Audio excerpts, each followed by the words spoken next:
오늘 저는 여러분들과 함께 본문 말씀을 근거로 하여 하나님께 감사라라고 하는 제목의 말씀으로 잠시 은혜 나누기를 원합니다. 오늘은 추수감사절입니다. 한 해 동안 주님의 은혜 가운데 살아오면서 순간순간 하나님 보호하심과 축복하심에 많은 은혜를 누렸지만 뒤돌아보면 너무도 하나님께 감사가 없었던 것을 느낍니다. 감사란 어떤 대상이 항상 나를 도와주고 인도해주고 보호해주고 축복해주는 것과 또한 마음의 위로와 평안, 행복을 안겨주며 힘들 때, 어려울 때, 슬플 때, 기쁠 때도 항상 도우시는 분을 향해 마음과 그리고 정성을 담는 작은 선물을 드림으로 감사하는 마음을 전하는 것이 감사가 될 것입니다. 그렇다면 그리스도인들의 감사는 어디서 시작되는 것입니까? 바로 하나님께로부터 시작됩니다. 왜입니까? 바로 그 어떤 대상이 하나님이시기 때문에 그런 것입니다.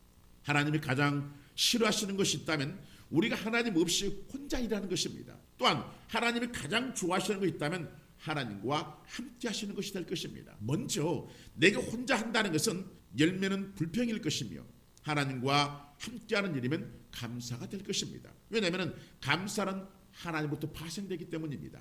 왜입니까? 바로 하나님께서 온 우주를 창조하셨기 때문인 것입니다. 지금도 온 세계는 하나님 은혜 속에 있으며 이 은혜로 말미암아 역사하고 있다는 것입니다. 문제는 이 하나님의 역사 속에서 인류가 숨쉬고 있으며 자연은 각기 아름다움을 뽐내고 있다는 것입니다.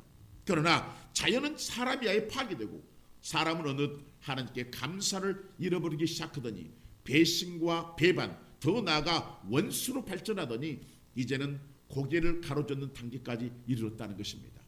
그렇다면 왜 이런 단계까지 오게 된 것일까요? 바로 욕심입니다. 욕심은 감사를 싫어하고 저주합니다. 성경은 말씀하고 있습니다. 잠언 28장 25절입니다. 욕심이 많은 자는 다툼을 일으키나 여호와를 의지한 자는 풍족하게 되느니라 이렇게 말씀하십니다. 다시 말해서 하나님을 의지하지 않으면 풍족함이 없다는 것입니다. 그래서 사람은 욕심을 품는 것입니다. 야고보서 1장 14절과 15절입니다. 오직 각 사람이 시험을 받는 것은 자기 욕심에 이끌려 미혹됨이니 욕심이 잉태한 즉 죄를 낳고 죄가 장성한 즉 사망을 낳느니라 이렇게 말씀하고 있습니다. 보십시오 여러분. 각 사람이 시험을 받는 것은 욕심에 끌려 미혹됨이라고 말씀하고 있습니다. 여기서 시험은 사탄이 주는 시험입니다. 그러니까 사탄은 시험을 주므로 하나님이 주신 은혜를 감사하지 못하게 하고 욕심을 품게 함으로 하나님의 은혜를 하찮게 만드는 것입니다. 그러므로 성도의 감사는 우연히 좋은 일이 있어서 이 일이 잘 풀려서 많은 수확을 해서가 아니라 이 모든 것을 주관하시는 하나님이 계심으로 나를 향한 하나님의 계획임을 알아야 한다는 것입니다. 왜냐하면 이 사실을 알아야 진정한 감사를 할 수가 있기 때문인 것입니다. 우리가 잘 알다시피 추수감사의 유래는 이렇습니다. 이 감사도 하나님으로부터 출발했다는 것입니다. 하나님의 은혜로 17세기 미국에 정착한 청교도들과 깊은 관련이 있습니다. 1620년 유럽에서 신앙의 자유를 찾아 플리머스로 이주한 청교도들은 많은 어려움과 고통을 겪었습니다. 특히 처음 맞은 겨울에는 극심한 추위와 식량 부족으로 많은 사람이 목숨을 잃었습니다. 그 다음엔 1621년 봄 청교도들은 원주민 완파노와 그 부족의 도움으로 농사를 지어 풍성수확을 거둘 수가 있었습니다. 이 감사의 마음을 표현하기 위해 청교도들과 원주민들은 함께 모여 하나님께 주신 것에 대하여 첫 번째 감사절을 기념했습니다. 이렇게 된 추수감사절은 점차 미국 문화의 일부로 자리 잡게 된 것입니다. 1863년 미국의 제16대 대통령 에브라임 링컨은 추수감사절 국가적인 명절로 지정하며 그 주의를 공식화했습니다. 링컨 대통령은 남북전쟁의 한창인 시기에도 국민들에게 하나님께 대한 감사의 마음을 갖고 단합하자는 의미로 이날을 정했으며 이후 매년 11월 넷째 주 목요일을 추수감사절로 기념하기로 하였습니다. 이 추수감사절은 점차 발전하여 우리나라에도 영향을 끼치고 장로교단을 통해서 130년 전에 교회로부터 이와 같은 추수감사들이 11월 셋째 주일로 드리게 되었다는 것입니다. 그러니까 미국은 하나님의 은혜로 인하여 감사로 시작된 나라임을 알 수가 있는 것입니다. 그래서 이들의 인사는 땡큐입니다. 이들은 감사가 몸에 배어 있습니다. 하나님은 이들에게 엄청난 복을 주셨다는 것입니다. 성경은 말씀합니다. 데살로니가 후서 2장 13절은 이렇게 말씀하고 있습니다. 주께서 사랑하는 형제들아, 우리가 항상 너희에게 관하여 마땅히 하나님께 감사할 것은 하나님이 처음부터 너희를 택하사 성령의 거룩하게 하심과 진리를 믿음으로 구원을 받게 하심이니, 이렇게 말씀하고 있습니다. 성도가 감사할 것을 말씀합니다. 성도는 하나님이 처음부터 우리를 택하셨다고 말씀하고 있습니다. 그리고 성령님을 통하여 거룩하게 하시고 진리신 예수를 믿음으로 우리를 구원받게 하셨다는 것입니다. 그러니까 지금 내가 나된 것은 다 하나님의 은혜임을 알고 감사를 해야 한다는 것입니다. 오늘 우리나라도 6.25 전쟁의 표에서 불과 60여 년 만에 세계 10대 경제 부국으로 성장했습니다. 아무것도 없는 나라에서 모든 것을 가진 나라로 성장한 것입니다. 세계 경제학자들은 아직도 아이러니하게 생각합니다. 왜냐하면 지하자원도 천연자원도 없고 정치도 혼란스럽고 딱히 성장 동력은 단 한 가지 인적 자원뿐인데, 이것으로 가장 빈국에서 주는 나라로 성장 발전한 나라는 경제협력기구 OECD 국가 38개국인 선진국가에서 우리 대한민국뿐이기 때문에 그런 것입니다.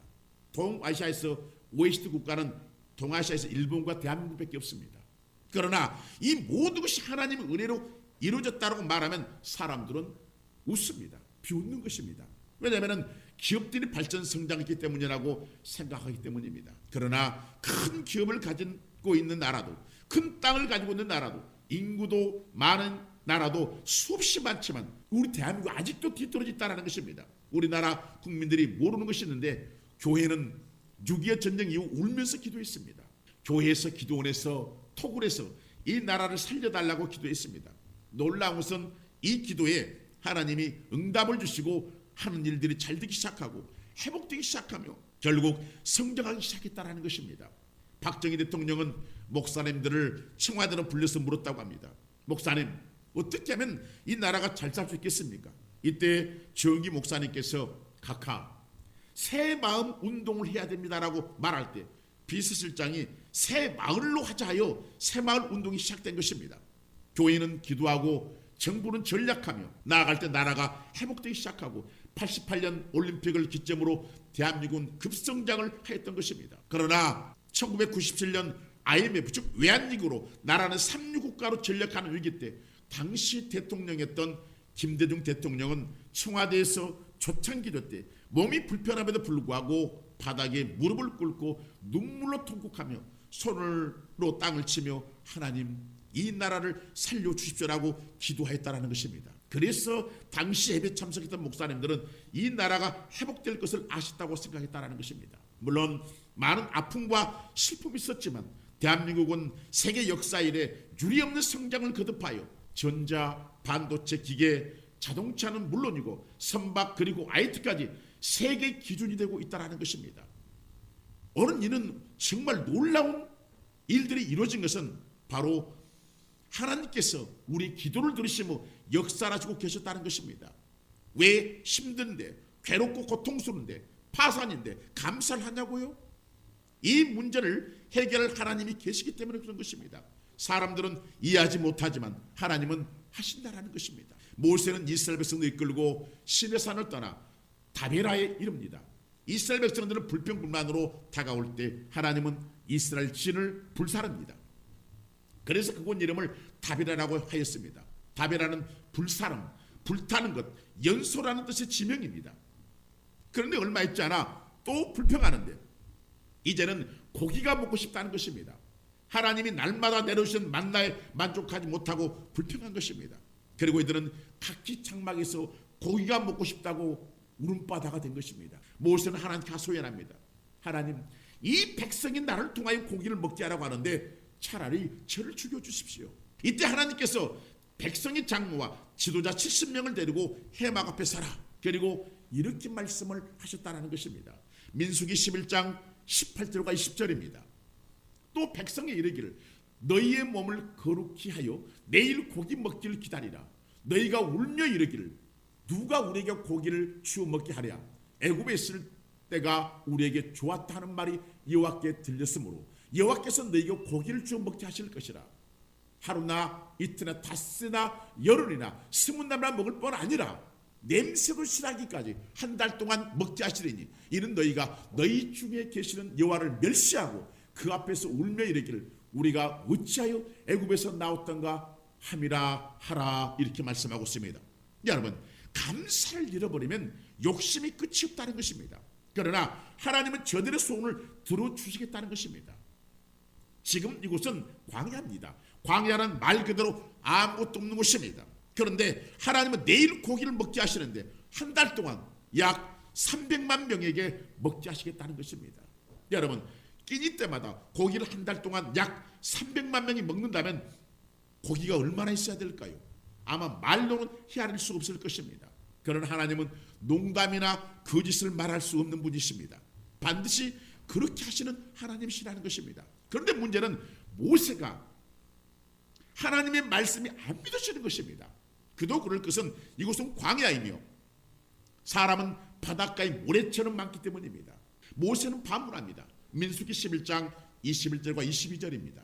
모세가 이르되 나와 함께 있는 이 백성의 보행자가 60만 명이 온대 장정만 주의 말씀이 한 달 동안 고기를 주워 먹게 하겠다 하시오니 그들을 위하여 양떼와 소떼를 잡은들 족하오며 바다의 모든 고기를 모은들 족하오리까.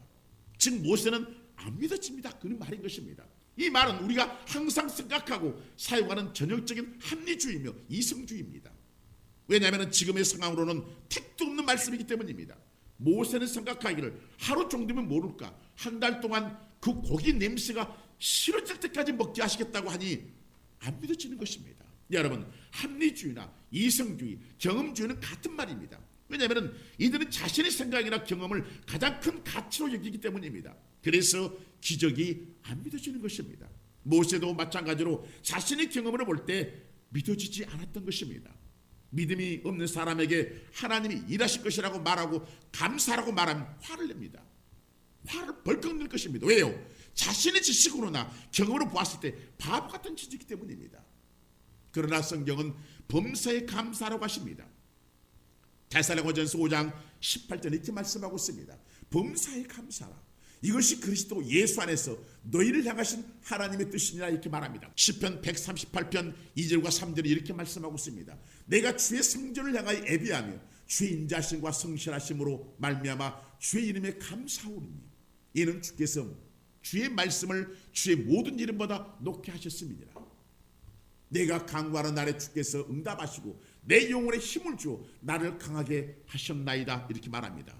시편 기자는 주의 이름에 감사한다고 말합니다. 왜냐하면 주님의 말씀을 모든 이름보다 높게 하시기 때문이라고 합니다.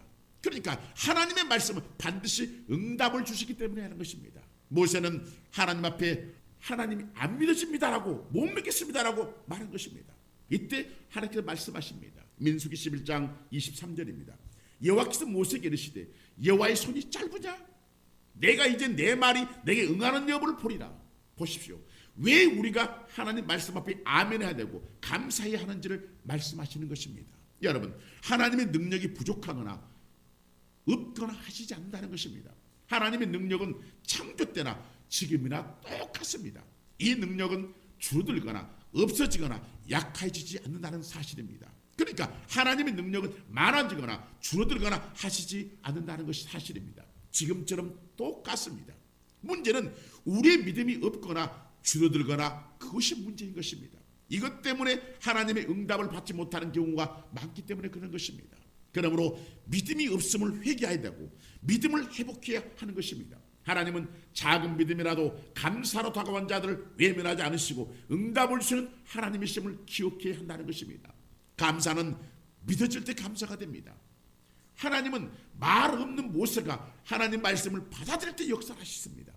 민수기 11장 31절과 32절입니다. 바람이 여호와에게서 나와 그렇게 말씀하고 있습니다. 하나님께 나왔다라는 거예요. 바다에서부터 메추라기를 몰아 진영 곁 이쪽 저쪽 곧 진영 사방으로 각기 하루길 되는 지면이 2규빗쯤 내리게 한지라. 백성이 일어나 그날 종일 종야와 그 이튿날 종일토록 메추라기를 모으니 적게 모은 자도 10호멜이라.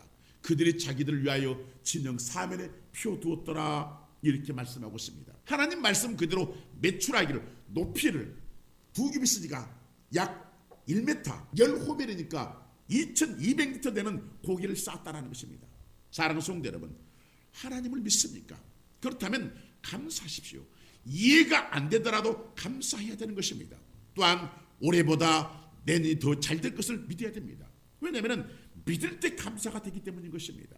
하나님은 감사한 자를 믿음의 사람을 보시기 때문인 것입니다. 오늘 본문의 시편 기자는 뭐라고 하십니까? 본문 23절 이렇게 말씀하고 있습니다. 우리를 비천한 가운데서도 기억해 주신 이에게 감사라. 그 인자심이 영원하미로다. 이렇게 말씀하고 있습니다. 이 비천하다는 말은 낮은 지위 또는 비천한 상태를 말합니다. 사실 우리는 지난 과거 예수님을 알기 전에는 낮고 보잘것이 없었습니다. 마귀가 이끄는 대로 종노릇하며 마귀가 주인이 되어 그가 말한 대로 천한 신분으로 살아왔던 것입니다. 또한 죽으면 지옥으로 끌려갈 수밖에 없었던 것입니다. 그러나 우리 예수님이 우리를 불쌍히 여기어 예수님의 피값으로 우리를 사서 예수님은 모든 피를 다 흘리시고 죽으시고 오늘 우리는 그 피 흘림을 통하여 모두 다 살아나게 되었다는 것입니다. 또한 오늘 우리는 지난 과거 비천한 신분에서 왕의 자녀인 공주와 왕자의 신분으로 세워졌으며 하나님의 자녀라고 하는 놀라운 신분 상승이 되었다는 것입니다. 그러므로 우리는 우리를 비천한 가운데 기억하여 하나님의 자녀로 세우신 하나님께 감사해야 하는 것입니다. 지난 과거 힘들고 어려운 생활에서 회복시켜 주시는 하나님께 감사해야 하는 것입니다. 설령 아직 자유하지 못하다면 감사하셔야 되는 것입니다. 왜냐하면 하나님의 계획은 우리를 살리시는 계획이기 때문입니다. 아무리 힘들고 어렵더라도 감사해야 되는 것은 하나님은 절대로 실수하지 않으시는 하나님이시기 때문에 그런 것입니다. 본문 24절 보십시오. 우리를 우리의 대적에서 건지신 이에게 감사라. 그 인자심이 영원하미로다. 이렇게 말씀하고 있습니다. 여러분, 우리의 대적은 사탄의 무리입니다. 사탄은 할 수만 있으면 믿는 자까지도 지옥으로 이끌고 가려고 합니다. 이 사탄은 믿는 자들에게 육신의 정욕과 안목의 정욕과 이생의 자랑으로 심어주고 누리라고 말합니다. 즐기라고 말합니다. 내 인생 네가 사는 것이다. 즐겨. 한 번뿐 인생 즐겁게 살자. 이렇게 말합니다. 그러나 하나님은 그렇게 살면 죽는다고 말합니다. 여기서 죽는다는 것은 지옥으로 떨어진다는 것입니다. 죄의 삭은 사망이라고 말합니다. 죄를 지자 반드시 죽으리라고 말합니다. 너 뜻대로 살면 너는 죽는다는 것입니다. 너는 반드시 죽고 살지 못할 것이라고 말씀하고 있다는 것입니다. 성도는 이 지옥에서 건지신 하나님께 진심으로 감사를 해야 한다는 것입니다. 사실 우리는 얼마나 지옥 자식에서 천국 자녀로 이끄신 예수님께 감사를 하는 것입니까? 하루 한 번이나 아니면 한 달에 한 번이나 하시는 것입니까? 하나님 감사해요. 나를 지옥에서 건져주시니 감사해. 이렇게 하냐고 말이에요. 기도 응답 주실 때 우리는 감사합니다. 그러나 응답이 없을 때 감사하시는 것입니까? 정말 힘들고 아프고 미래가 불확실할 때 자신이 천국 백성이라는 것에 감사를 하냐는 것입니다. 다윗은 고백합니다. 다윗은 큰 병에 걸려 죽음에 이길 때 원수가 죽이려 할 때 하나님의 구원으로 회복이 됩니다. 그리고 고백합니다. 시편 30편 4절과 5절입니다. 주의 성도들아 여호와를 찬송하며 그의 거룩함을 기억하며 감사하라. 그의 노염은 잠깐이요 그의 운총은 평생이로다. 저녁에는 울음이 깃들지라도 아침에는 기쁨이 오리로다. 이렇게 말씀하고 있습니다. 보십시오 여러분. 감사는 하나님 은혜를 가져오는 수레입니다. 비록 여러 허물과 죄가 있다해도 하나님께 회개하고 돌아오면 하나님은 감사의 은혜를 베푸시는 하나님이심을 믿고 감사를 해야 한다는 것입니다. 사랑하는 성도 여러분, 하나님 우리를 축복하시길 원하십니다. 이것이 하나님의 본뜻입니다. 하나님 우리가 가난하게 살길 원하지 않습니다. 질병으로 병원에서 생을 마치는 그렇게 살길 원하지 않으신다는 것입니다. 하나님께서 우리에게 여러 환난을 허락하시는 것은 우리가 하나님을 믿고 감사생활을 하려고 하시는 계획인 것입니다. 그러므로 여러 환난 가운데서도 감사로 나가야 하는 것입니다. 시편 50편 23절 이렇게 말씀하고 있습니다. 감사로 제사를 드린 자가 나를 영화롭게 하나니 그의 행위를 옳게 하는 자에게 내게 하나님의 구원을 보이리라. 이렇게 말씀하고 있습니다. 여기서 구원은 하나님의 축복을 의미합니다. 그러니까 감사로 사는 자는 예배하는 자요 하나님을 기쁘시게 하는 자라는 것입니다. 또한 그 행위를 옳게 하고 즉 바르게 말씀에 순종하여 사는 자는 하나님의 축복을 보여준다고 합니다. 그러므로 결국 감사는 축복을 가져오는 수레인 것입니다. 본문 25절을 보십시오. 모든 육체에 먹을 것 주신 이에게 감사라. 그 인자심이 영원하미로다 이렇게 말씀하고 있습니다. 우리는 식사기도 시간에 감사합니다 이렇게 기도를 합니다. 그렇다면 그 식사기도가 진심이라는 것입니다. 아니면 습관입니까? 먹는다는 것은 참으로 감사하는 것입니다. 올 한 해 크진 않지만 작은 수확이 얼마나 감사를 하십니까?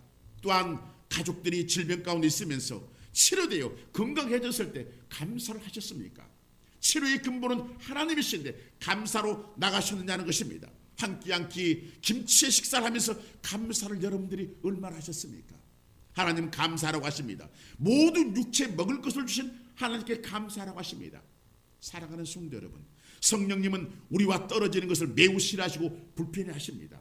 성령님을 홀로 두시는 것을 좋아하지 않습니다. 이곳에 예수 그리스도 영이신 성령님이 오셔 계십니다. 성령님은 감사하라고 하십니다. 자신을 홀로 두지 말라고 하십니다. 모든 일에 감사하라고 하십니다. 크고 작은 일에 감사하라고 하십니다. 이것이 성령님을 기쁘시게 하는 것이라고 하십니다. 이것이 성령님을 홀로 두지 않는 것이라고 하십니다. 이것이 성령 하나님이 인정한 것이라고 하십니다. 그러므로 하늘의 하나님께 감사하십시오. 아무리 작은 일이라도 감사해야 되는 것입니다. 대소변이 잘 나오는 것 감사하십시오. 거친 음식을 잘 소화시키는 것에 감사하셔야 되는 것입니다. 비록 여러 어려움이 있다 할지라도 내 기도에 응답 주실 것을 믿고 감사를 해야 된다는 것입니다. 왜냐하면 하나님은 우리에게 실망을 시키지 않으시기 때문인 것입니다. 이 시간부터 감사로 한 해를 살아가라고 하신 것입니다. 우리는 이 하나님께 감사하는 성도가 되어야 한다는 것입니다. 우리 성도들이 이 말씀을 기억하십시오. 하나님은 감사는 곧 믿음입니다. 믿기 때문에 감사하는 것입니다. 믿지 않는 사람은 어떻게 감사해요? 안 하는 것입니다. 하나님이 계신 것을 믿는 사람은 감사합니다. 우리 성도들이 이것이 감사하는 것입니다. 하나님, 내가 감사하겠습니다. 어떤 상황에도 감사하겠습니다. 이해가 안 되고 도저히 내 경험으로는 맞지 않지만 내가 감사해 보겠습니다. 하나님이 이 감사를 지금 찾고 계시고 이 감사를 통하여 큰 일을 이루신다는 사실을 기억하고 하나님, 이번 추수감사를 통하여 내가 감사를 다짐하고 그렇게 살아보겠습니다. 감사합니다 하나님, 무조건 감사합니다, 이렇게 살아보겠습니다 라고 마음속에 다짐하고 그런 슬로건으로 한 해를 살아갈 때 하나님이 놀라운 축복이 넘칠 줄로 믿습니다.